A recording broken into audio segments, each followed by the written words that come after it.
Oh, anong masasabi mo? Bakit ka umiyak? Nalulungkot ako. Ba't ka nalulungkot? Parang masakit pa sa breakup. Bakit? Naawa ako kay Duterte. Naawa ka kay Duterte? Hiya mo.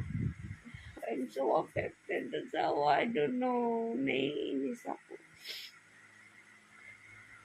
Parang sakit pa sa breakup. Hindi ako makatulog. Kaya ko siyang inisip pati sa trabaho pag nakakita ako ng newsfeed.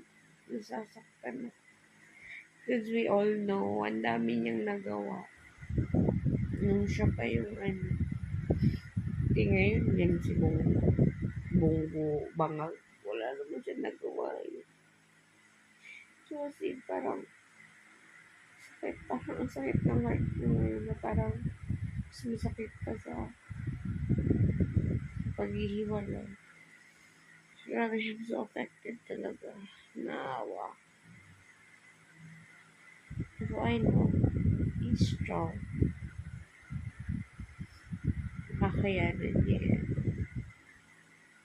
So, as in, be strong and kaya mo yan. We all know Tatay Digong. Because, alam mo ba, asawa, nakapag, ako